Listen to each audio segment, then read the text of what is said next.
Assalamualaikum warahmatullahi wabarakatuh. Good afternoon, ladies and gentlemen. Welcome back to virtual conference of Thailand Halal Assembly 2020. In this afternoon, we will start on the topic scientific and innovation approach in the new normal era. We have an honorable speakers with us in this session. First one, Professor Dr. Mozart Abdel Wahab, Food Toxicology and Contaminants Department, National Research Center, Doki, Cairo, Egypt.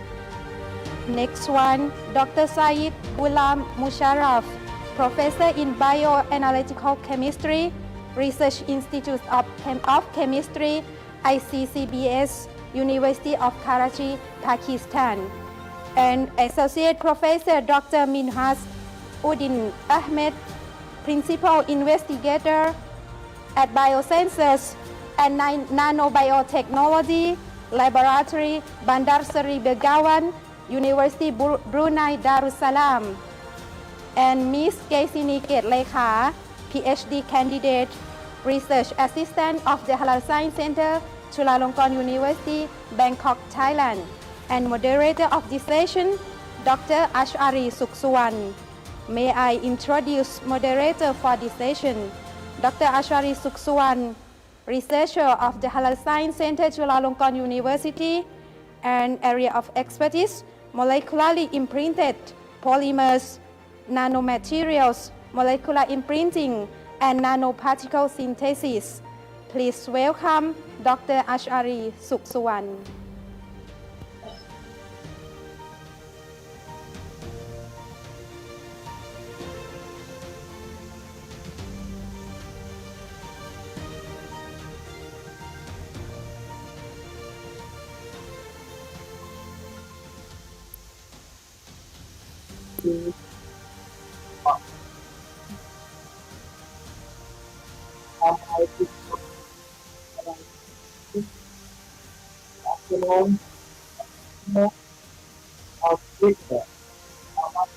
From online around the world.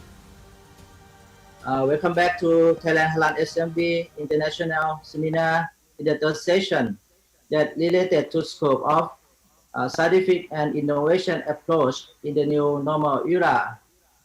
This topic is very important for us because we are facing with the COVID-19 pandemic that changed our lifestyle. Especially the people are more concerned about their health and safety. So the halal food is one of the many challenges that can help us to protect us from the global health crisis. So in this session, we have four distinguished speakers from Egypt, Pakistan, Brunei, and Thailand to find a way or strategy to monitor the quality of food in halal and tayyib aspect for improving quality of our life in the new normal era. Because we are a little bit late. So let's start with the first speaker. May I invite Professor Dr. Said Ghulam Musharraf from HEJ Research Institute of Chemistry, International Center for Chemical and Biological Science, University of Karachi, Pakistan. His expert is on biological and organic mass spectrometry, and today he will talk about special emphasis on the analysis of food substance forbidden by the Islam. Professor Musharraf? Yes, thank you very much, brother. Assalamu alaikum and good afternoon to the participants, especially from Thailand, because in Pakistan we still have a good morning. So what I'm going to talk about actually special emphasis on the analysis of food substances forbidden by the Islam. My research laboratory is working on the application of mass spectrometry in various fields, including disease progression, understanding the biomarker, metabolomics, proteomics. At the same time, we are working since last few years on foodomics, where we are trying to analyze the different compounds associated for associated with food quality and food, the quality issue purpose. So, very briefly, especially, I would like to highlight that what mass spectrometry is actually for the those who are not familiar with this technique. So, mass spectrometry is a kind of a technique by which you can determine the molecular weight of the compounds, and obviously molecular formula as well. So, this technique is indeed a very state of the art technique available by the different companies, because the mass spectrometers currently is coupled with a wide variety of chromatographic tools, including including TLC, including GC. So the GC MSMS you have an LC MSMS instrument, not only for the separation of compounds but for the analysis of compounds as well. The most important part of the technique which I would like to highlight is about the sensitivity of the instrument, because the mass spectrometers are quite sensitive to detect the very low concentration of the compounds. Like in this slide, you can see that one of the authors have reported the detection of compounds up to 800 yectomoles level, which is just beyond imagination, in fact. But as for the routine analysis concerned, the picogram or femtograms are the quite routine analysis concentration that we use to monitor in foods, analysis of pesticide and all these, the compounds. So the mass spectrometers is indeed a good option and a very reliable technique, especially to address the different issues related to food quality. So, as I have mentioned that my laboratory is working on the metabolomics side. So, metabolomics is the phenotypic appearance of the gene expression, is the end products, ultimate end products, the functional compound that plays a very important role in the body. So metabolomics are comparatively easy to address, comparatively easy to analyze in comparison with the proteins or transcriptomes and genome. The techniques which usually used for the metabolomics monitoring are so many, but as I have mentioned that the mass instruments are the techniques of choice by which you can analyze very effectively. And similarly, the NMR instruments are also there. So we have worked on the NMR as well. So we have actually focused on mainly on the metabolomics part of food, by which we can identify the different issues and answer the different questions of the associated with food. What I'm going to talk about in this presentation, one of the important issues associated with the meat, especially with the chicken meat, because this is one of our preliminary studies. It's quite easy to identify the type of meat. I mean, with the help of genomics analysis, whether the meat is from the chicken or from some other forbidden source, like from pork or whatever the source, with the help of genomics. But the question associated is whether the meat is zabiha or not. So that is something important questions that we have addressed in last few years. So what we have tried in this study, we have analyzed the meat obtained from the zabiha slaughtering and non-zabiha slaughtering.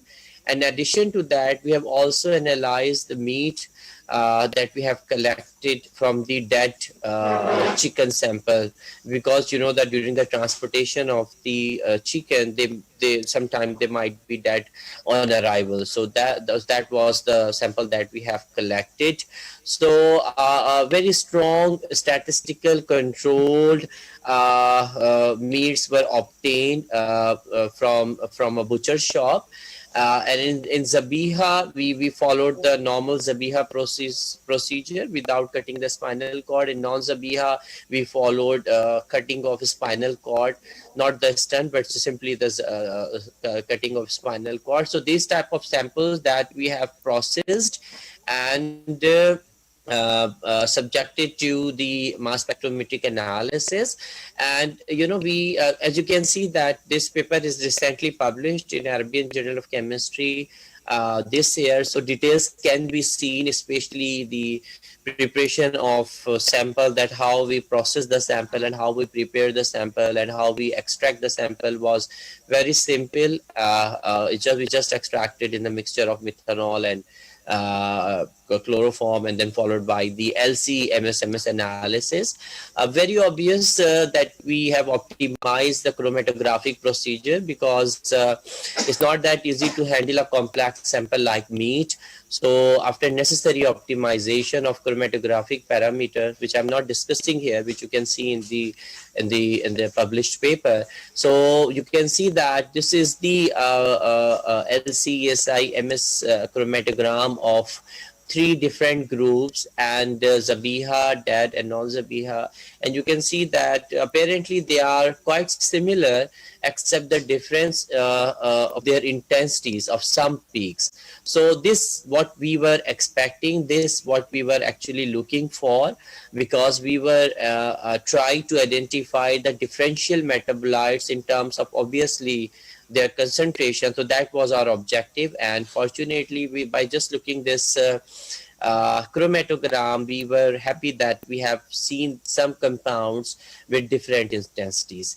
So these peaks were subjected into rigorous analysis uh, of a statistical tool, because in order to see whether the compounds which observed in all three groups are differentiable or not. So we have applied a different statistical tool, including OPLSDA model analysis, volcano plot, and all these pictures. You can see that the pictures, especially the groups on the right side, you can see that all three groups based on their features were quite differentiated, and that is encouraging, because we were expecting that these metabolites, the differential metabolites that we have identified, should be able to differentiate the meat obtained from different the slotting process. So the statistical tool somehow showed a good sign of differentiation,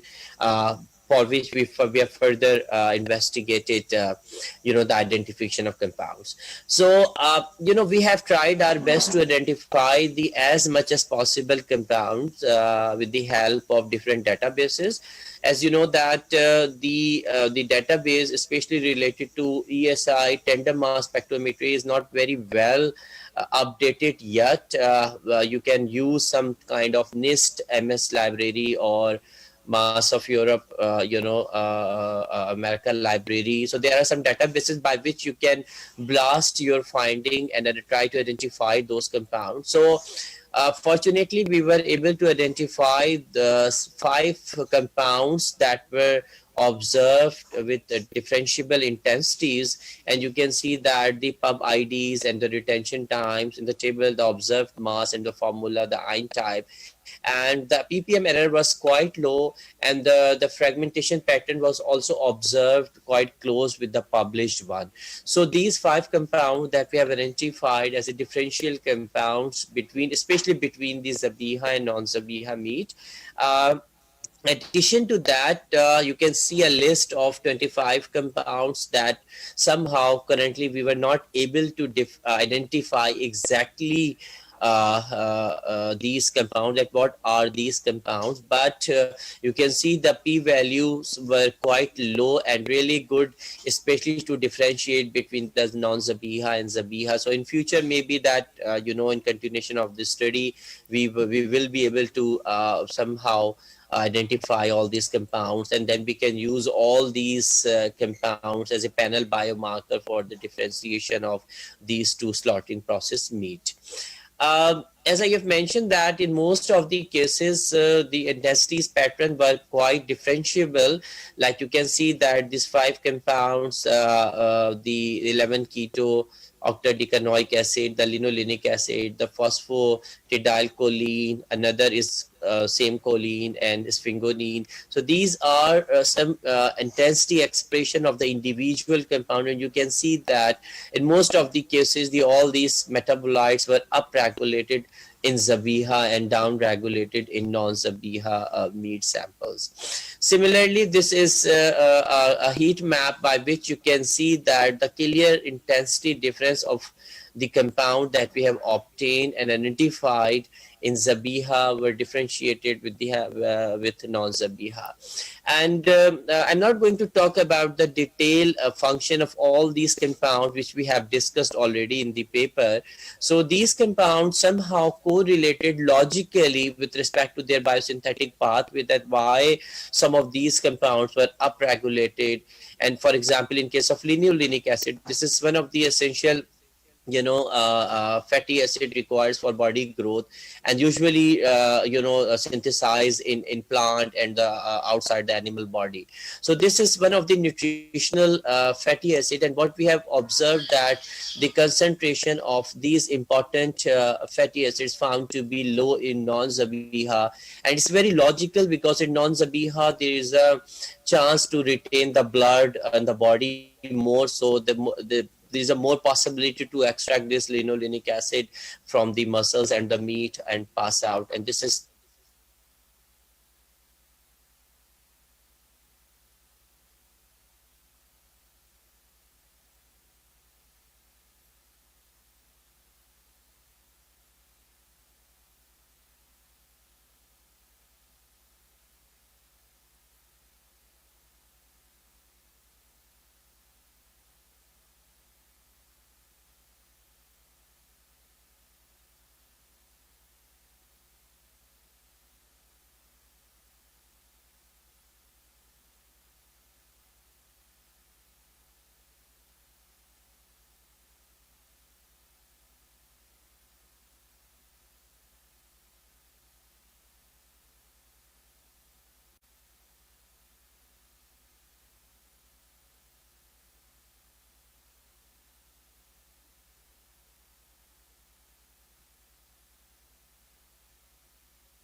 hello.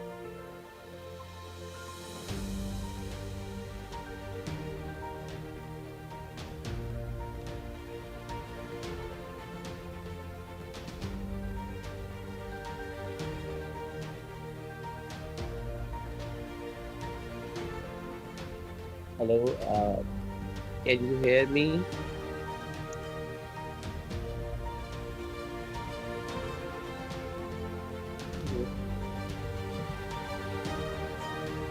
Uh, Hello, am I audible? Can you hear me? Is everything okay?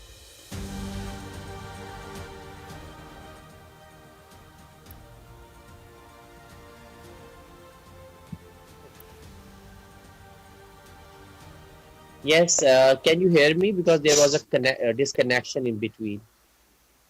Yes, Professor. Okay, should I continue? Yes, yes. Okay, so as I have mentioned that some of the identified compounds were somehow would be correlated in future in our upcoming study, that how the stress level that we have observed, especially in Zabiha or in non-Zabiha. So this could be another important finding that we are currently we are working on that. So apart from this important issue that we have addressed, we are also trying to develop the most easiest way to differentiate the porcine gelatin from the other animal source, because it's quite difficult. I mean, the method available for the differentiation of gelatin obtained from various animal source is quite challenging. So this is our ongoing work, but this is the initial finding that I would like to show you here that the gelatin that we have observed from the porcine is quite differentiable in terms of some peaks. We have analyzed the gelatin from various sources, particularly porcine, and we identified a similar kind of pattern. So that work is undergoing, and hopefully soon we would be able to come up with a solution and the very rapid method for the quick identification of the gelatin obtained from the porcine. Another important issue, associated with the food is related to the lard oil, because the lard is something is quietly common, especially in the European country and the non-Muslim countries. So we have developed a kind of method which is a very easy and rapid use method based on IR, and with the help of this method that we were able to differentiate the lard oil with some various vegetable oils. So this method somehow really good to differentiate the oil without processing, without mixing. So you can differentiate the lard oil with the help of this technique. The paper has already been published. These are the some example that we have discuss related to halal. Very quickly, I would like to discuss the application of again the mass pack on different food stuff. Like in the case of chickpea, you can see that the chickpea is one of the important crop worldwide, and the people are consuming. So with this technique, what we have done, we have tried to explore the effect of different seasonal effect on the yield, and we have identified the some compounds as the osmoprotectants, that how the crop is showing the resistance under the arid condition, under the low water supply. So we have identified some compound that have shown that how they are protecting themselves from this the stress condition. Addition to that, we have analyzed different rice varieties related to basmati and non-basmati, because the basmati rice is quite common and demanding all over the world. But at the same time, once you have a mixing of basmati and non-basmati rice, so there could be a question as well. So we have developed a kind of fingerprint again based on LCMS, and try to identify the different, but these are the compound that we have identified. A large number of compounds actually we have identified, but these are the main differential compound that we have identified in between basmati and non-basmati. And with the help of these compounds, we were somehow able to differentiate the one rice variety from the another rice varieties, and published a few years back. Another short example I would like to mention about the mango, because the mango is one of the important fruit of Pakistan, and very tasty as well, that we have in Pakistan. And you can see that especially in mango, there is one liquid is known as sap, and one is the flow on the surface of the mango, it causes sap injury. So we have extensively analyzed the chemistry of these sap, identified and quantified different terpenes and terpenoids for their concentration, and how we can correlate with this with the processing of ripening as well. Another important thing that, especially in Pakistan, that the people used to ripe the fruits artificially. And the calcium carbide, which is very carcinogenic, is commonly used to put in the mango box to ripe the fruits, because it produces ethylene gas, which actually the mimic the same ripening gas for the. So we have identified somehow develop a method based on ICP-MS, that how you can differentiate a mango from ripe from naturally or ripe from artificially with the help of carbide. So what we have done, we have identified and quantified some metals in the fruits, and identified some metal that can be used to differentiate a mango that is actually ripe artificially, or with the help of calcium carbide.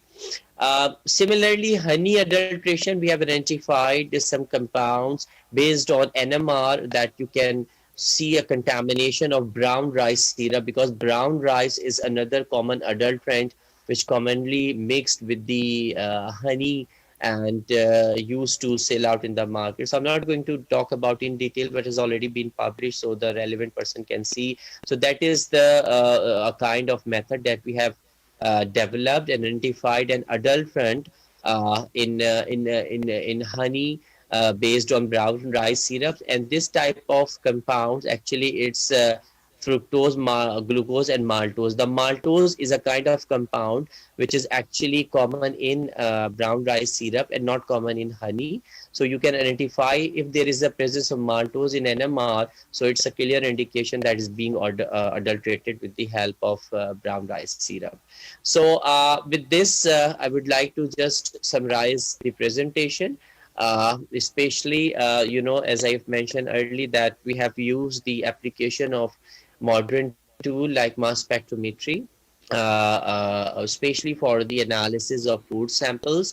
We are working on food samples since long, but we have just in last few years we have entered into the analysis of forbidden substances in the food. So I've presented two case studies, especially the case study related to zabiha and non-zabiha meat differentiation with the help of LCMS tool, and we have identified some important biomarkers that can be used to differentiate the zabiha and non-zabiha meat. Here I would like to mention that based on a preliminary study, we have extended our studies for its validation on a large number of samples, and so far we are getting really interesting results, and most likely in upcoming years we would be able to publish another paper regarding the validation of the identified compounds. And based on that, a kind of cheap tools can be used, which tools can be developed for the differentiation of zabiha and non-zabiha meat. This is my research group. We are working at the center, HJ Research Institute of Chemistry, where we have a large number of instrumental facilities ranging from 300 to 900 megahertz instrument, dozens of high-tech mass instruments for the analysis of compounds. So under this project, we have some students that have worked especially related to food analysis, and some funding agencies who actually funded this work. So I would like to acknowledge all of them. So with all these, I'm very thankful to the organizers as well for giving us a chance to share our findings. So thank you very much. Thank you very much, Professor. Do you hear me?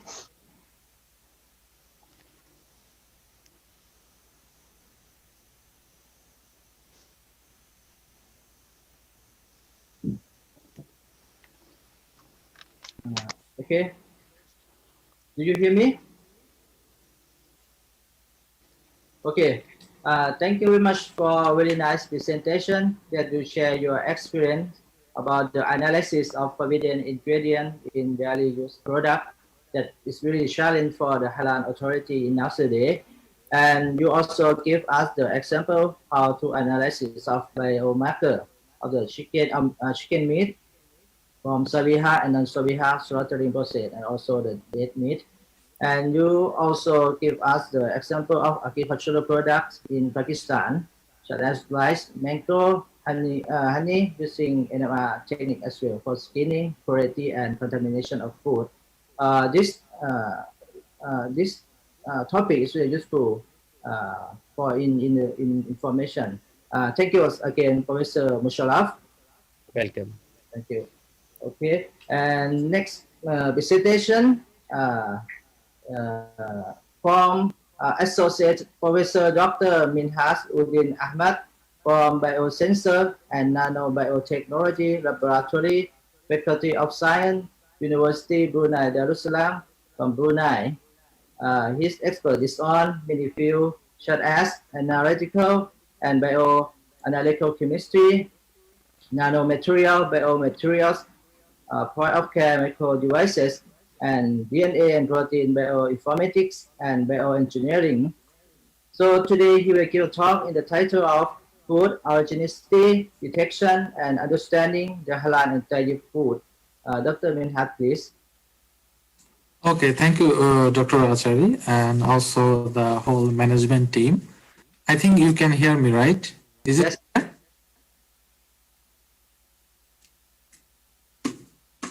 Is it clear? Can you hear me? Yes, doctor. Okay, you can hear me. Okay, so let me continue then. Okay, so today I'm going to present on two of our recent findings, how to determine food allergens. That is one specific type of allergen we have actually focused on for last couple of months, and then we could able to publish it. So if anybody is interested, you can see the whole details in the published materials, which I will be share later. So the topic is food allergenicity detection and understanding the halal and Thai foods. Although I was thinking to discuss a bit on halal and Thai foods, but most of the speakers earlier today or yesterday, they have discussed part of it, but I will touch some of it today. Okay, so first of all, I would like to acknowledge a couple of funding agencies like our Ministry of Education and a couple of grants like university and different types of grants. Especially another ministry's government grant that is called Brunei Research Councils. We were spending a couple of bulk amount of money from these agencies to perform different kind of research, including halal science. And for today's presentation, I would like to especially acknowledge two of my graduate students. One is Dr. Azurin, and also another one, Mrs. Nur Fazira. First of all, what's our research impact? So in our laboratory, we are trying to work on different kinds of detection strategies, targeting food, different types of clinical biomarkers, and also microorganisms. Since the halal science is now expanding not necessarily on porcine analysis, it is going beyond the porcine like Tayyab foods.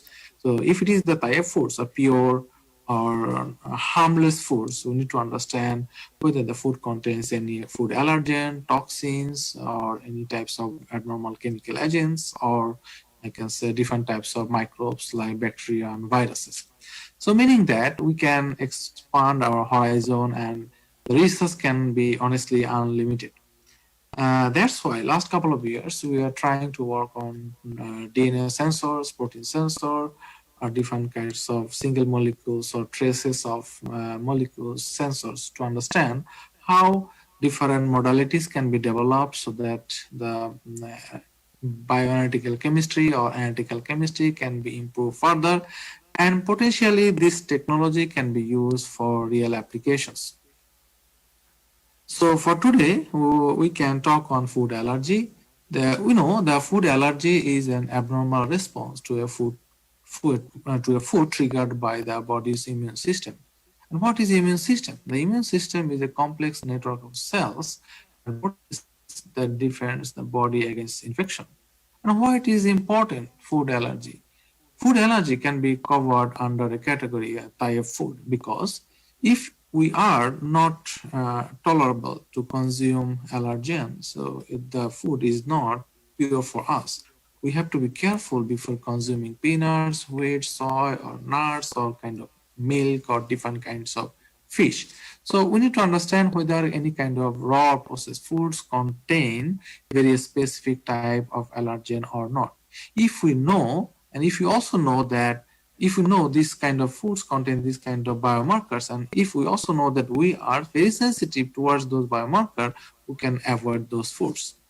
So how about the statistics? The statistics shows the food allergy affects up to 6 to 8% of children under the age of 3, and it affects up to 4 to 6% of adults. So this percentage of people suffers from lots of complications due to their known or unknown food allergenicity. So it is very important to consume right food for particular individual.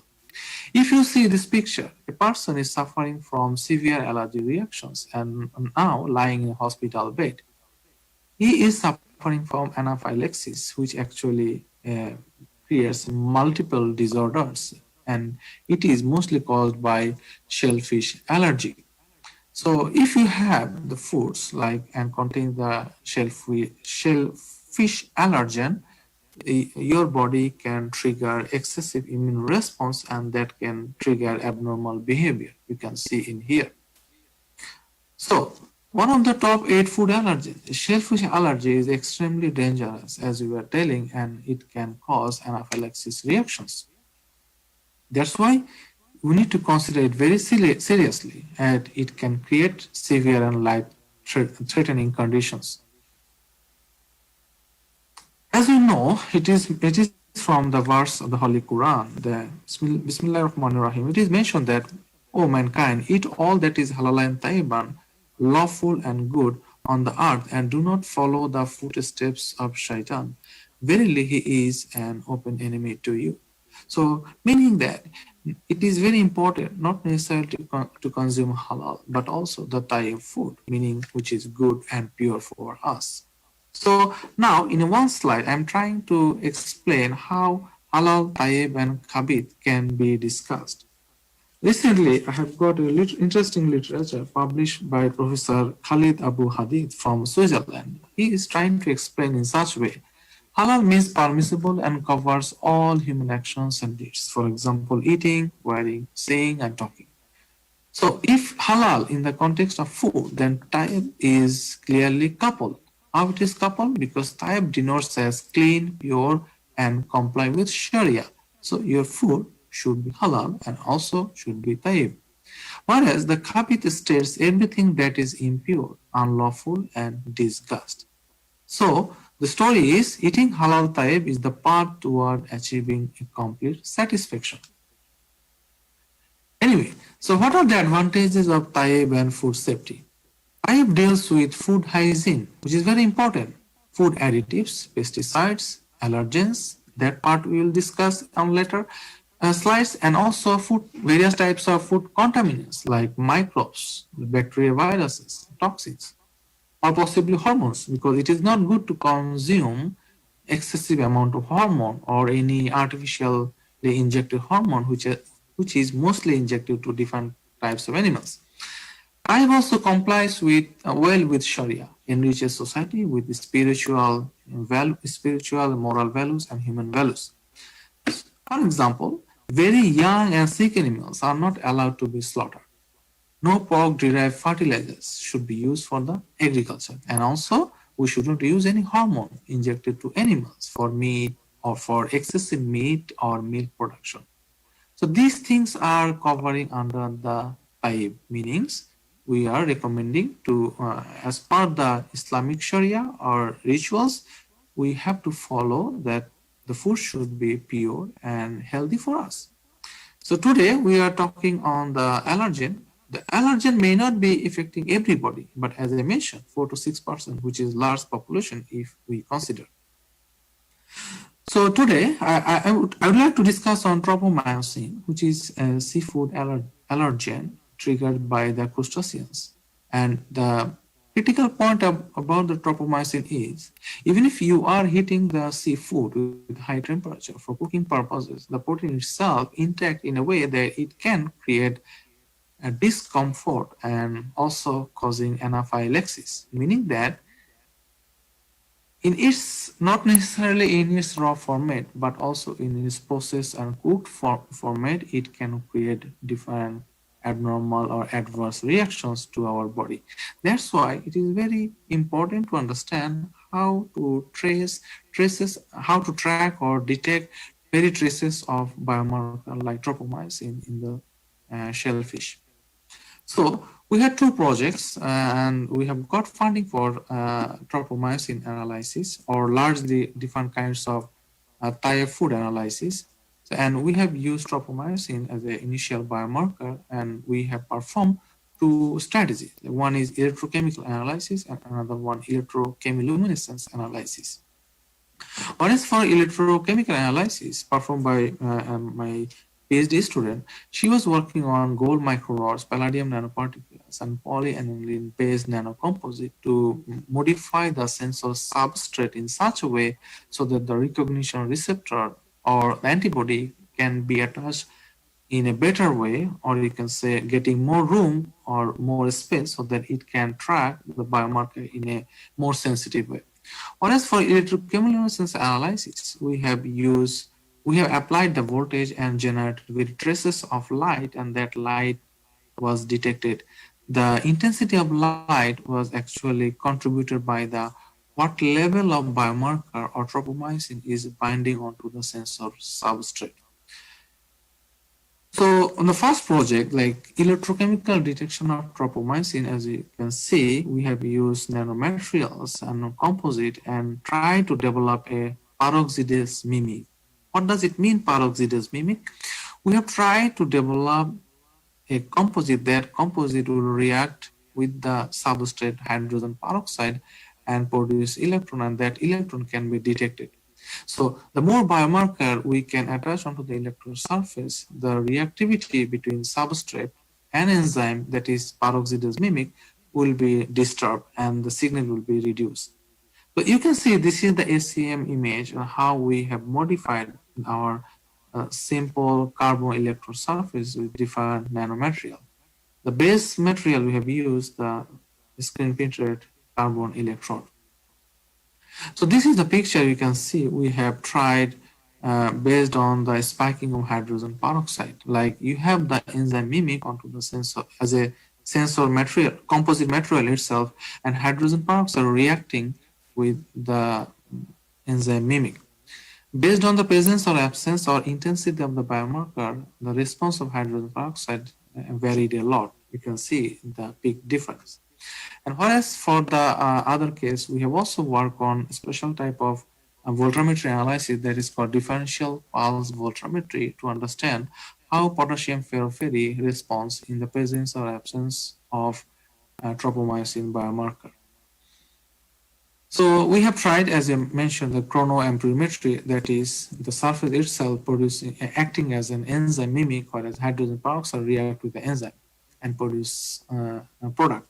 Whereas in cyclic voltammetry, we try to show whether the layer is getting different upon putting different layers of different material like gold microrod, palladium nanoparticle, and polyaniline. And we have developed two interesting figures in here you can see, which is also important if you are working in the analytical science, like limit of detections. We have tried to develop a calibration plot using differential pulse voltammetry and also chronoamperometry. The range actually we have got from 0.01 picogram to 100 picogram. I'll show you, we have got a different range while we work on electrochemiluminescence analysis in the next project. So we have also tried different stability and selectivity, spike and recovery assays. So these are very important to understand whether the sensor itself is stable for quite long time or not. You can see here the sensor shows 6 days, but I think we have more work to do. We need to improve it further so that from 6 days it can be like 30 days or 60 days or 6 months. These are the areas we need to work more. We have also tried on selectivity, like we tried on different types of other biomarkers like lysozyme, azine, BSA, and ovalbumin, and we have tried to understand whether we, excuse me, can you hear me? Sorry. Moderator? Yes, I hear you. Okay, sorry. So this is the selectivity study, which is very important to understand. The sensor itself is not cross-reacting with other non-specific proteins. And then a spike and recovery assay was also part of the challenging work, like how we can, what's the level of detections once you artificially spike the tropomyosin in the food sample. We had actually struggled a lot, and we are still trying to understand what are the reasons, how we can improve it better. But to convince the journal editors, we also work on diluting the food matrix. And then once you diluted the food matrix, then we spike different picogram ranges of tropomyosin. We try to recover. You can see the recovery percentage was almost 90% to 117%. And the RSD was within good range. And I will show you on the electrochemiluminescence project, the RSD or relative standard deviation was not that convincing like this project. My slide is not moving. One second. Okay, so to conclude this project, we have work on gold micro rod, palladium nanoparticle, and penny-modified micro skin printed electrode, and modified electrodes giving a range of 0.01 picogram to 100 picogram of allergen.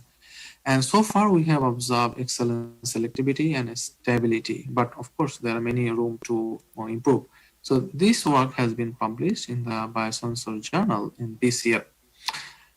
And next part of the presentation is electrochemiluminescence study, and we have used Hamamatsu photonic device that is called photomultiplier tube to observe the change of photons due to the presence or absence of different levels of biomarker. So what is this project all about? We have initially tried to work on only the bare carbon surface, but we are thinking that it might be very difficult to come up with better sensitivity and also hard to publish in quality journal. So, and also the project goal was to come up with new sensor or increasing the sensitivity at the end of the day. So we work on carbon nanohorn, naphion, and iron oxide, and palladium nanoparticle. Why we have chosen carbon nanohorn? We have seen that carbon nanohorn got some defects and also more room to give more space for the recognition receptor or antibody to bind onto the surface. And overall, it is also giving more conductivity. So presence or absence of tropomyosin, we could actually differentiate. You can see in here, A means presence of the target and whereas the B is the absence. So if you understand the electrochemiluminescence in a way that in electrochemiluminescence, you need to apply voltage onto the sensor substrate, and then you are triggering a chemical reaction. And at the end of the day, the chemical reaction within a very short time will generate light, but without any heat. And that light you can actually measure by photomultiplier tube.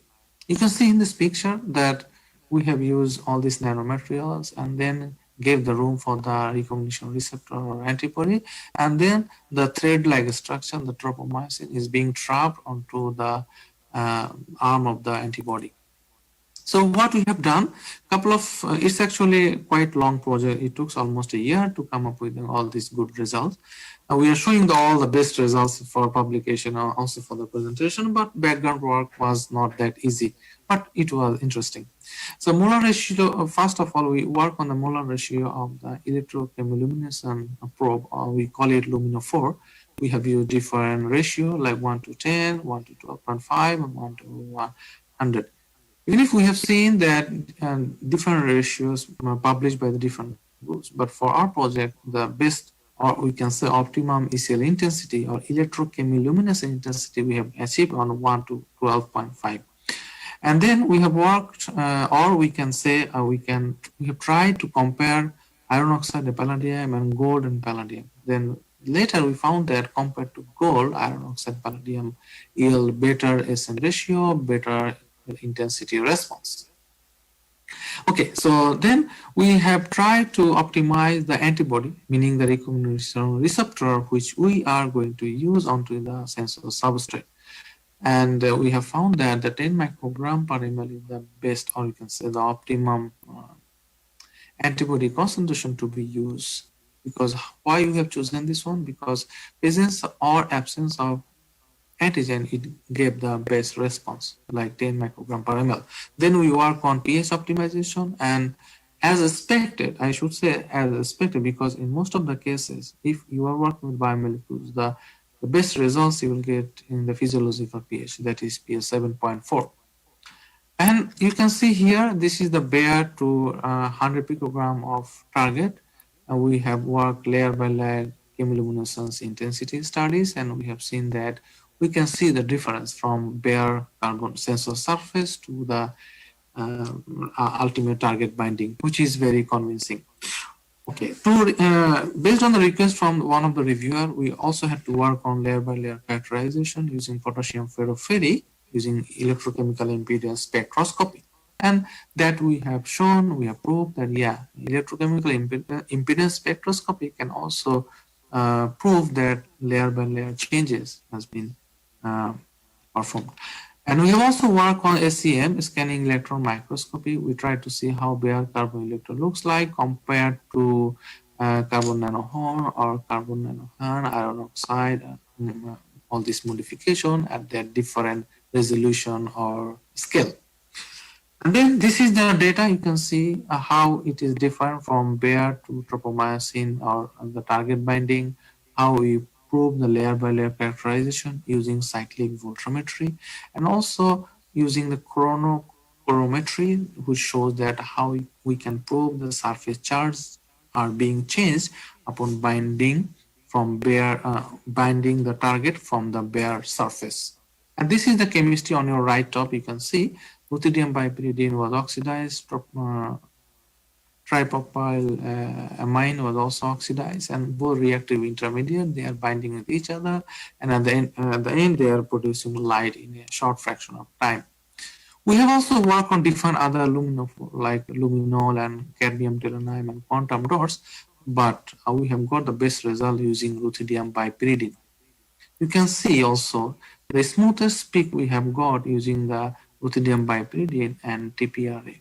That's why we have chosen ruthenium bipyridine and TPRA combination for this biomarker study, tropomyosin. As usual, it is very important to work on limit of detection, selectivity, repeatability, and stability. And we have got all these types of results. And then we could actually come up with convince ourselves that, yeah, this sensor is really working. But one thing we are also not satisfied here, that is the relative standard deviation, which should be less than 5%, but we have learned something by completing this project, and we hope that in future we can improve the relative standard deviations. And we work on artificial spiking on different foods like oyster sauce, rice cracker, imitation crab stick. We spike with different doses of tropomyosin, and we try to recover, because that will give us more control whether the sensor is really working or not. We have also compared our work with other published works, and our sensitivity is around femtogram range compared to others like nanogram to picogram range. You can see the other group, they are using SPR, amperometry, fluorescence, and ELISA, like mostly colorimetry analysis. So this is the sensitivity around femtogram range. And interestingly, with this electrochemical analysis, we have got broad dynamic range, which is around femtogram to 100 nanogram. That actually really impressive and appreciated by the reviewer. So this is the project also we published in the Microchemica Actor this year. This is our group. There are some other members, they are not in here. We are working, it's actually a multi-faith group. We are working on sensor modality development, we are working on halal science, we are working on microorganism sensor or allergy sensor or different other types of biomarker studies. That's all from me. Thank you so much for your attention. Thank you very much, Dr. Minhas, for very nice presentation. And you emphasize on the safety of seafood in terms of halal and also tayyib, that means clean and pure with Sharia compliant. And you also developed the two Nobel sensor with excellent sensitivity and high stability from nanomaterial and nanocomposite material for detecting thrombomyosin from shellfish and shrimp, right? And those devices have potential to apply in real seafood sample. Thank you again, Associate Professor Dr. Minhas. You're welcome. And may I invite the next speaker, youngest speaker in this section. May I invite PhD candidate Ms. Keseni Ketlekha from the Halal Science Center, Chulalongkorn University, Thailand. Her expert is on Halal Science testing-based paper device, lateral flow immunochromatography, and analytical chemistry. And today, she will give a talk in the topic of existing and emerging technologies for halal safety analysis. Ms. Kesini, please.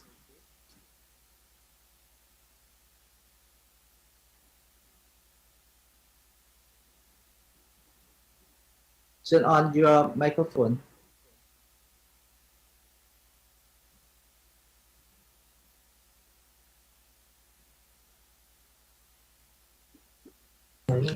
Okay. Okay. Assalamualaikum everyone. Bismillahirrahmanirrahim. Very good afternoon, all speaker.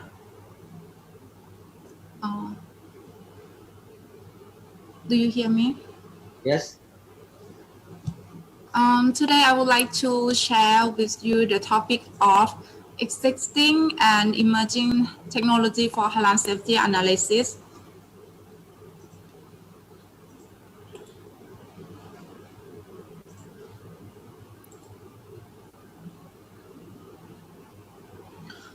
The spread of the coronavirus around the world increased the awareness of food to be consumed.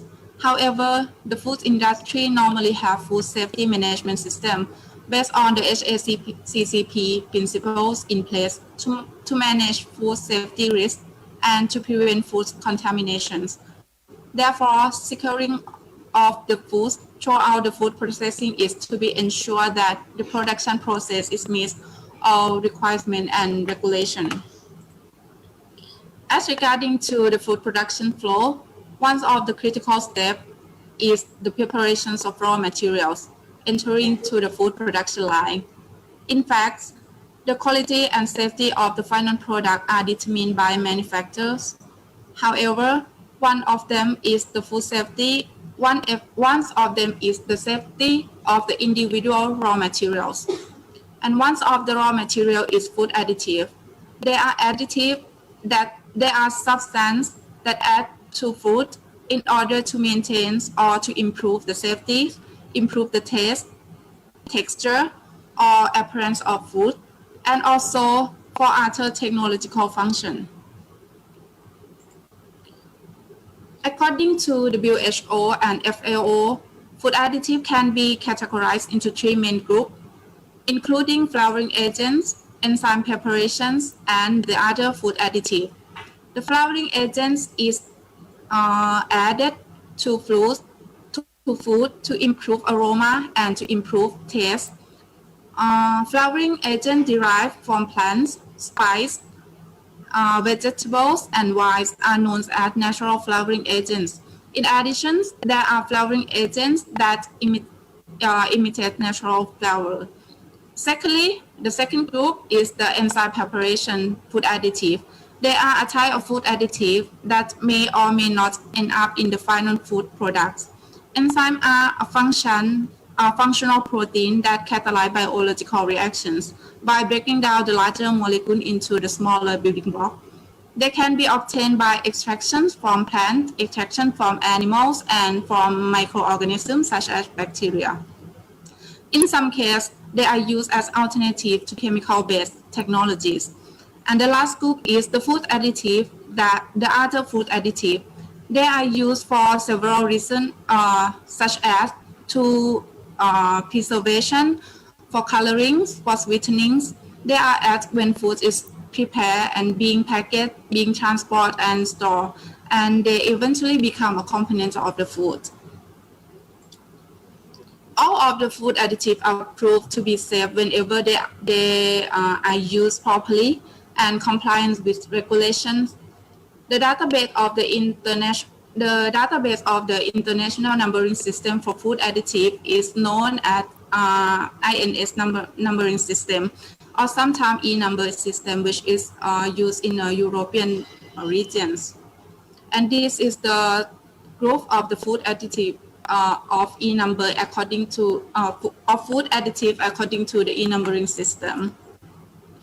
Although the food additives according to the E numbers or INS number are safe and proved to be used in food when considered the food safety requirement.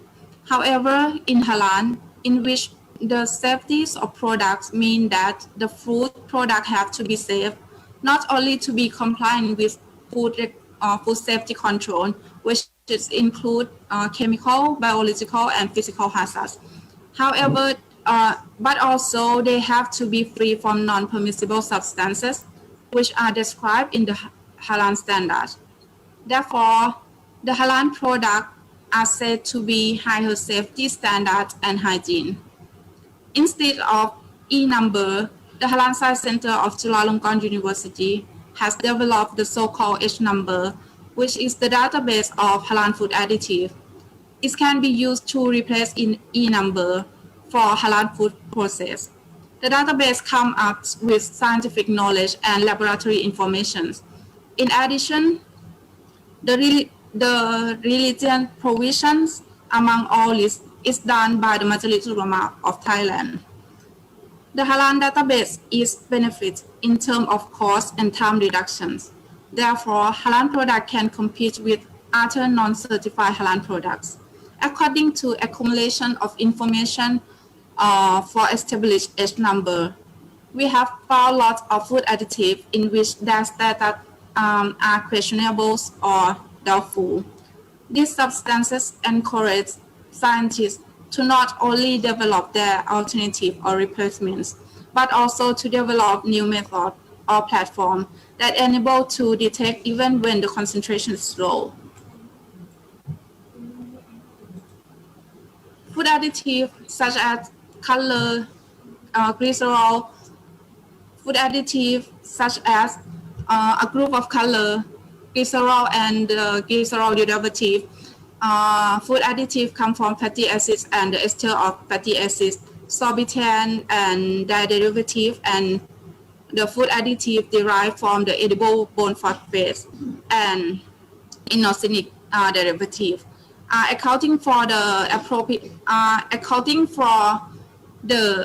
appropriate detection or identification method.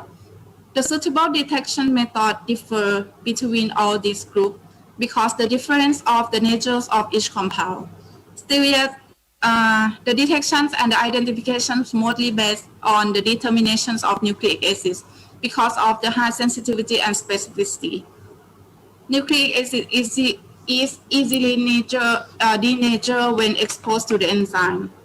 Therefore, the extraction protocol along to the detection protocol require well-trained personnel, and the protocol has to be carried out in a clean area to eliminate contaminations. Another analytical method capable to detect in Halal safety is using the protein-based detection method, which is more stable than using nucleic acids. These methods are ongoing to develop under our laboratory. As such, the origin source of gelatin containing in the food matrix are well identified by difference of its amino acid composition from the different source. The protein-based technique, however, needs high laboratory instrumentation, such as the LCMSMS, in order to interpreting the results.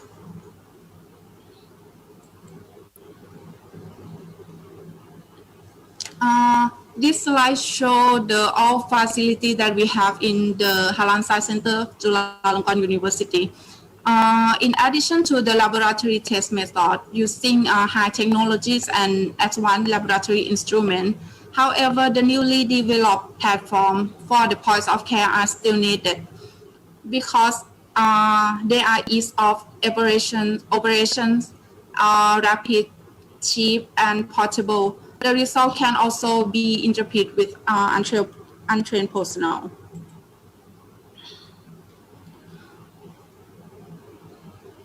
The microfluidic paper-based device is promising for points of care detections or monitoring in order to reduce reagents and sample consumption.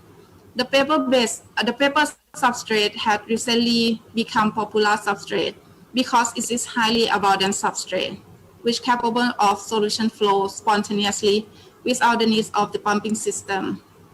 In addition, the product structures of paper could trap contaminants and other complex compounds. So it provides filtering capability, which is appropriate for processing complex food sample in like such as food material. The Halal Science Center Chulalongkorn University, led by Dr. Anat Tenginjo, developed the multiplex detection technique for detections of 9 forbidden animal species within one analysis. The technique is based on the DNA melt curve high resolution melting analysis, or HRMA analysis, which and it is the ongoing development to the paper-based lateral flow analysis for rapid testing and for easy-to-use on-site. The LTA analysis or lateral flow analysis is fabricated using the paper substrate upon with nucleic acids immunoassay. The samples flow through the paper by capillary actions to reach the detection area, where the captured DNA is immobilized. The color test line, as you can see from the slide, is clear. At the test line is clear and easy to reach out from the test strip. Without the samples can interpret without any instrument required. In addition to the lateral flow analysis, the study of the modifications of the surface of paper scaffold was developing in order to improve the binding properties of analytes on the paper. The molecular imprinting techniques is used to synthesize receptor for target binding on the paper. As such, they are analogs of the natural antibody and antigen system. It can be applicable as a sensor. In this case, the grafting of the paper surface with the MIP creates a size for analyte to bind, and the specific size can be applicable to enrich the analyte on a paper. Therefore, it is benefit not only to improve the sensitivity, but also the extractions of analytes.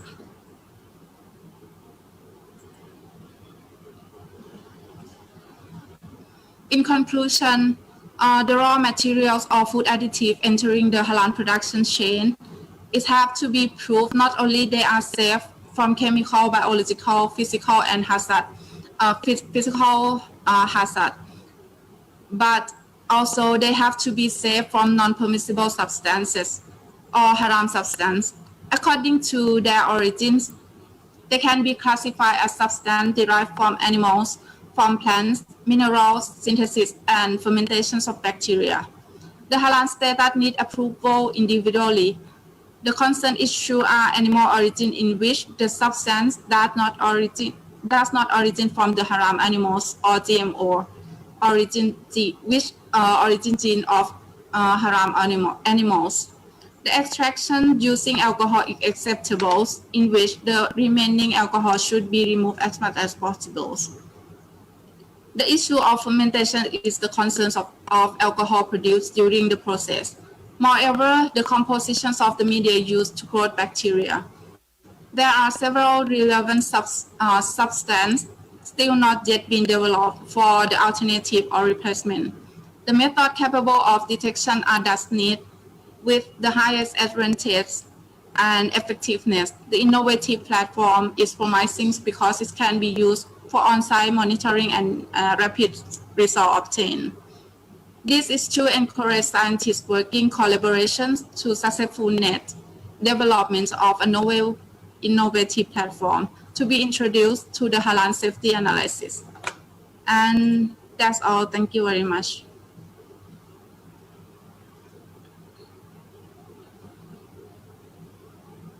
Thank you very much, Ms. Kesini, for a very great presentation Ms. Cassini give us the information about some questionable ingredient or some food additive in Halanese status from her H number database, and also she give the example of the development of microfluid device of the questionable food additive that meet the needs of on-site, real-time, rapid, and portable detection. Thank you again, Ms. Cassini. And the last speaker for this session from Egypt, Professor Dr. Mossad Attia Abdel Wahab. He is a professor of toxicology and pharmacology from Food Toxicology and Contamination Department, Food Industry and Nutrition Division, National Research Center of Egypt. And today he will give a talk in the topic of Halal strategy to boost immune system during COVID-19 pandemic and after new normal. Professor, please. Could you turn on your microphone, please? Turn on your microphone, Professor. I can't hear you.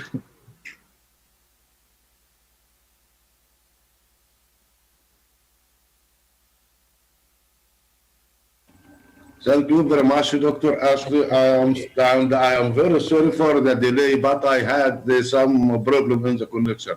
But it is solved, alhamdulillah. Okay. Now I am going to start my presentation. Okay.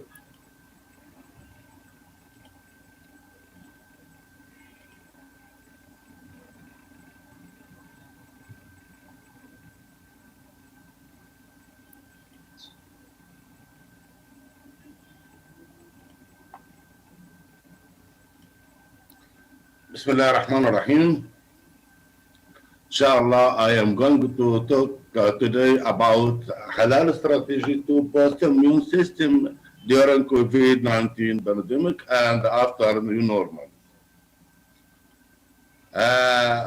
First, I have to give some information about the immune system. What is the immune system in the body? The human body has several systems work as immune system, such as mucous membrane, tonsils, lymphatic vessels in the neck, and the thymus gland, and lymph nodes, skin, spleen, and lymphatic cells in the legs and bone marrow. These are the components of the immune system in the body. But the main immune system are the immune cells, which are produced in bone marrow. Bone marrow produces lymphoblasts. Lymphoblasts, if they may stay as the bone marrow for maturation or migrate to the thymus gland. If they stay as the bone marrow, they said B cells, B from bone, B cells, and if they go to the thymus gland, they called T cells. But when the lymphoblasts migrate to thymus gland, are form two types of cells: regulatory cells, T cells, or effector T cells. The effector T cells change again to cytotoxic or killer T cells. However, the regular T cells may make two types of cells: suppressor T cells or helper T cells. But those migrate, stay as the bone marrow, which we call B lymphocytes. They differentiate to plasma cells or memory cells. The plasma cells produce the antibody, and they are last form the humoral response. But those migrate to the thymus gland, make the cellular response or cell-mediated response. Okay. So we have three lines of defense. The immune system has three lines of defense. The first line is the skin and mucosa barriers. The tightly connected epithelial cells that cover the surface of the body prevent any pathogenic organism to penetrate the body. So the skin and mucosa secretion tab the pathogenic organism on the surface of the body and do not allow them to go to enter the body. This is the first line. The second line of the immune system is the innate immune cells and molecules. They are consisted of several types of cells, such as mast cells, natural killer cells, monocytes, macrophage, the dendritic cells, neutrophils, basophils, and eosinophils, the five types of white blood cells. They are the second line of defense. In this case, any cells resident in the body that promotes the immune system, they can swell or destroy the virus when it enters the body. They release signal to restrict more immune cells, awakening the force of the third line if they fail to control the situation. But the third immune system line is the cell of adaptive immunity. The antibody bind to the virus. Here, this is the virus. And the antibody virus. The antibody bind to the virus and block its adhesion site to the cell membrane, so it prevents it to penetrate the cell and go inside the cells. This is the third line of immune system. Okay. But the cytotoxic T lymphocytes destroy the infected cells and the virus. How? This is cytotoxic T cells in the body. Is it the infected cells? This is the infected cells, and this is the foreign body. When the infected cells come, the cytotoxic T cells adhere to the site in the virus and release some kinds of protein that destroy the infected cells and prevent the spread of the virus, so the T lymphocytes become free again, and this is the infected cells. This is the first last time. But the outcome of the immune response. In most cases, virus is blocked in the first and second line. Don't penetrate the body. The response happens silently. No, we don't feel anything at this time. The virus comes to the body, but the body treats with it with the first and second line, so the one cannot feel anything. But in some cases, virus is strong. So immune system will take more action, more measures to attack the virus. These measures may make you feel uncomfortable. Sometimes the head ash or temperature rise or something like this. This is the second time. But in rare case, sometimes the immune response is so intense that many host cells are destroyed, which impair the lung infection. And this is if the body failed to control the virus or treat with the virus. So there are several ways to boost our immune system to fight coronavirus. The food system in the era of COVID-19 and the pandemic crisis, this depends on four main axes. The food security within the population lockdown, the bioactive ingredient supporting human health, food safety within the pandemic crisis, and the sustainability of the food system in the new era. There are four main axes affect the food system in the new era, the era of COVID. So, COVID-19 and the immune system booster.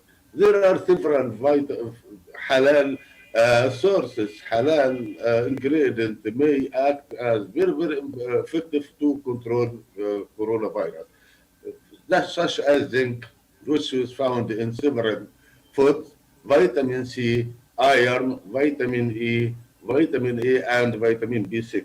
They are very, very important for the treatment of coronavirus. In general, we have a balance between optimal nutritional status, the nutrient intake, and the body nutrient need. We have to be a balance.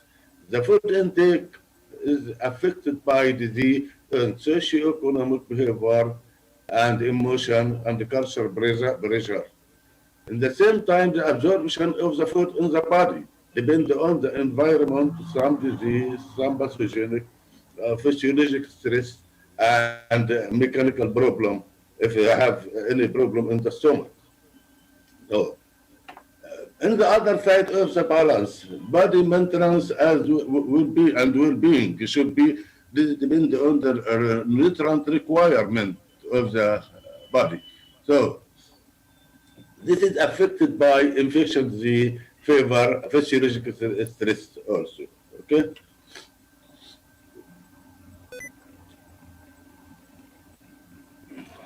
In general, inadequate dietary intake may lead to weight loss, growth filtrating, and immunity lowered and mucosal damage. This also can lead to disease, seriousness of disease. The severity of disease also is affected by this, and the duration of the disease. This all lead to the appetite loss and nutrient loss, malabsorption, and alter the metabolism, which lead in the last to inadequate dietary food intake. So they are a circle, cannot be stopped at any time. Impact of imbalance of and deficiency of food. Inadequate intake impaired absorption. This is the first line, second. And increased nutrient loss, which lead to upon a body stored and tissue level depletion. The depletion is the nutrient in the body. This lead to the biological dysfunction. Biological dysfunction lead to physiological dysfunction. The physiological dysfunction lead to cellular dysfunction, which lead to the clinical and symptoms of the disease, which lead to the morbidity and then mortality. So the food is very, very important, and not only the food, but the nutrient in the food is very, very important to treat against disease. So the nutrition and nutritional status in the aliens, during the aliens, illness lead to alter the food intake, alter the digestion, alter metabolism, and alter extraction, which lead to the nutritional inadequacy and malnutrition, which also lead to more illness. So it is also a big circle. So the nutritional inadequacy are prevalent, but the problem is prevalent and very costly and very, very costly. But the solution is assessment and the intervention. In the general, nutritional screening or refer lead to nutrition assessment, which lead to nutrition diagnosis and nutrition intervention, and then lead to the nutrition monitoring and evaluation. So, in general, there are several halal strategies to boost our immune system. The function of the immune system, like most system in the body, is dependent on proper nutrition. So, energy intake seems to have an important influence in the immune activity. So, other Nushrine people, the people who are not eat good food or good food, are at great risk from the infection with virus. So, regular consumption of fermented dairy product as yogurt or caviar may enhance the immune defense in the gut. Yogurt, made with certain bacteria, the probiotic bacteria, may have a beneficial effect on the immune system. But human volunteers who are eat yogurt every day made with specific probiotic bacteria show a higher resistance to microorganisms that cause food poison. So the immune system maintenance required a steady intake of all the necessaries such as vitamins and minerals. So the supplement did not simulate immune response in the healthy volunteer. The people with good health do not need to take a food supplement with nutrients. And the people who are also well-nutritioned individuals. Sorry. However, a multivitamin and mineral supplementation may boost their immune system also in the healthy volunteer. So supplement may be required in the recovery phase of malnutrition or in person with malabsorption syndrome. A specific food may also affect the immune system. For example, fresh vegetables, fresh fruits, and food rich in omega-3 fatty acid may foster a healthy immune system. But in excess, pro-inflammatory trans and saturated fatty acid can cause imbalance in the immune system too. So it is not free to take anything at any time. Minerals are very, very important. So, for example, iron deficiency and excess of iron increase infection. Zinc is essential for immune competence, especially mucous immunity. Small amount of zinc quickly rise the blood levels of T cells in elderly people. Carbohydrate also is very, very important because the carbohydrate supply the immune system with energy so that it can work better and fight disease. The immune system needs energy. However, high blood sugar reduces immunity by reducing the function of immune cells. So people with diabetes are suffer from the immune deficiency. Although it increases the carbohydrate, increase cortisol secretion and reducing immune function for even further. So not free to take a carbohydrate anytime and food. So neutrophil activity can be reduced by 50% by the excess sweet and sugar intake. Protein is very, very important because protein makes enzyme and immunoglobulin, which help the immune cell kill germs and virus and bacteria. They also help keep the gastrointestinal tract and immune system healthy. Protein lack cause atrophy of lymph organs, which with reduction in T lymphocytes production. Protein deficiency makes the skin and mucous membrane brittle and break down easily. So protein very important too. Vegetarian food, halal food that boost immunity. First, the vegetarian diet. The white blood cells in vegetarian are twice as effective against tumor cells as those of meat eaters. The accurate reason is unknown, but may have something to do with the higher level of photochemical richly available in vegetables and fruits, as well as lower level of fat in the rice. This is for the vegetarian. Vitamin C rich food. Vitamin reputation is an immune enhancer has fluctuated over time. Stress of any kind, physiological or physical, increase our need to vitamins. When you think vitamin C, think more than orange juice. It is very rich in vitamin C. Broccoli also contains 3 times as much as vitamin C as fruit. So broccoli is very important. Also mushroom. Mushroom appears to be powerful immune stimulant. They contain an antiviral substance that boosts T cells and macrophages, large cells that swallow and destroy foreign parasites, foreign particles. This beefy mushroom is becoming more widely available in many supermarkets as demand of it increases. Garlic is very, very important for the immune system too, because garlic does as much as our immune system and as it does for our best body. It appears to increase not only the number of natural killer cells, but also their potency. T helper cells are stimulated by garlic intake. Carotenoids. There is evidence that many members of this antioxidant group are helpful to our immune system.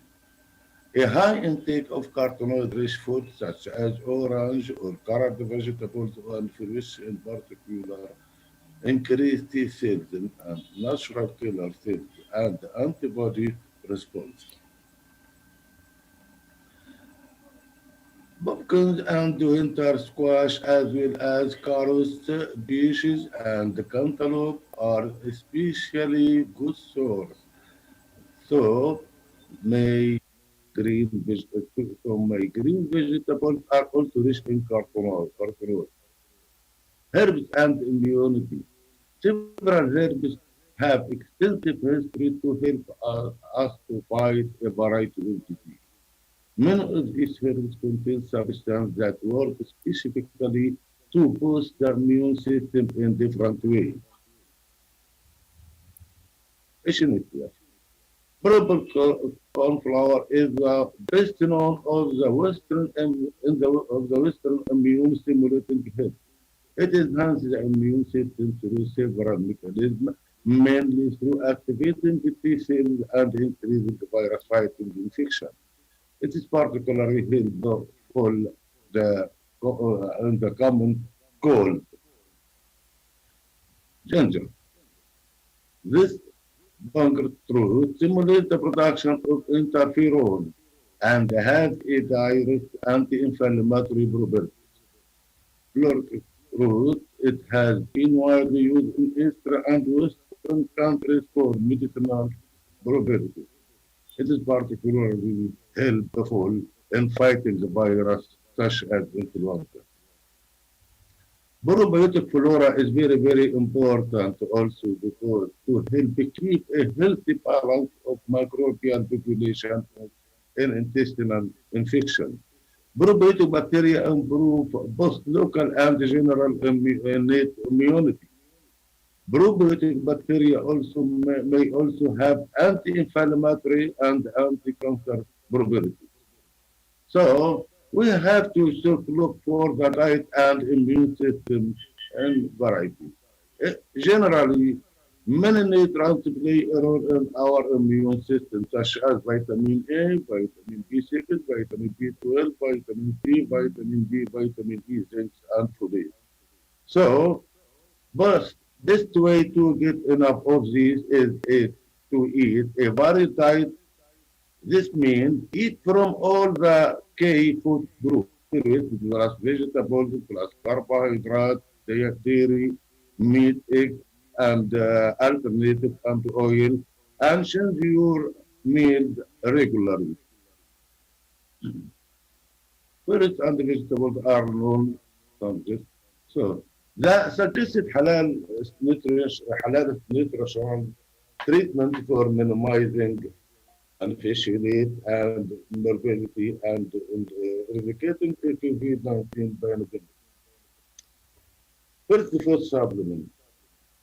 Several years ago, we developed a Tukodami as a natural food supplement rich in micronutrients, phenolic compound, and probiotics, and it has already approved by FDA and marketing in different countries, including USA, Thailand, Malaysia, China, and others. This product boosts the immune system and now it is used for the treatment of COVID-19 AIDS and other several immune deficiency disease. This product was used successfully for COVID-19 treatment in your hand during the pandemic in the first appeal of the virus in your hand. They use this product to treat the virus. So the successful Halal supplement recently, a medical team from Egypt developed anti-COVID-19 treatment as a novel evidence-based approach using a natural protocol for treating COVID-19 patients. It consisted of one small spoon or teaspoon of black seed oil or 2 grams of seeds mixed with 1 gram grained component mixed with 1 large spoonful of natural honey. This is very, very, very effective against COVID-19, and many people use it in Egypt now. This is black seed and common as and orange fruit. These are very, very booster for the immune system in during COVID. So, in conclusion, how to fight COVID-19 infection? We have to do several steps. First, immunity is your best guard. So we have to take care of our immunity and our immune system. We have to eat plenty of fresh vegetables, fruits and vegetables, and whole grain. We have to limit junk food in the household. We have to do exercise regularly. We have to avoid stressful situation and sleep well to boost our immune system. And I think it is okay now. Thank you very much, Dr. Ashley. I took 20 minutes exactly, right? Okay. Thank you very much, Professor Mossad, for very informative Thank presentation. you very much. Thank you very And much. you give more understanding mechanism to boost our immune system for controlling and eliminating COVID-19 infection by consumption of many halal nutrition food or food supplement. Thank you again, Professor Mossad. And now we have a limit of time, so we have a few questions. The first question go to Professor Sayed Musharraf. The question is, as you mentioned, the Sabiha meat have some metabolite or nutrient more than non-Sabiha meat, which the possible mechanism, or you can explain the relationship between halal slaughtering with the product of that compound. Professor Musharraf. Okay. There are several supplements in the market, maybe from non-halal source. So, is So- this question to me or to? Musharraf, yeah. Yeah, Say it. yeah. Yes. Yeah. So, as I have mentioned that by taking the one example of linolenic acid, this is one of the important nutrients. Actually, it's omega fatty acids. So, what we have explained that probably because of in non-Zabiha, we have a high concentration of blood in the body and the blood retain in the body. So, there is a more chance to interact or to extract these nutritional compounds from the meat into the blood. That probably the reason that why we have the lesser concentration of these important nutrients in non-Zabiha. So that could be the possible way that it's nothing but the extraction, more extraction in the blood, in the non-Zabiha side. Thank you, Professor. And the second question go to Dr. Minhas. The question is, of the halal certified meat eggs packaged in supermarket contain hormone. This have terrible health side effect, especially on women and young girls. So what do you think about this? Sorry, can you repeat the question? Sorry. They say that there are certified product that containing the hormone that is very have the side effect, especially for the women and young girls. So what do you think in terms of the halal or tayyib? Okay, actually, in terms of type, I can answer quickly. We need to understand that what type of hormone actually being injected to what type of animal, and then come up with some strategy how to detect that kind of hormone, okay, as early as possible. Most likely, it is for RBST hormone injected to bovine or cow, and then it's actually we have seen this hormone is being available in the milk. So actually, the regulatory body also should check carefully whether that hormone can be administered at that at particular level to animal or not, and whether the milk is still having that level of RBST hormone or not. Okay. So yeah, it is important to understand that what sort of hormone we are injecting to animal and whether that hormone is creating a problem or not. Thank you, Dr. Minhas. Because of the limit of time, so I would like to finish this session. And thank you very much for all distinguished speaker and valuable contribute and also the participant in this session. Thank you very much. Thank you. Welcome. Thank you. Welcome. Thank you. Again.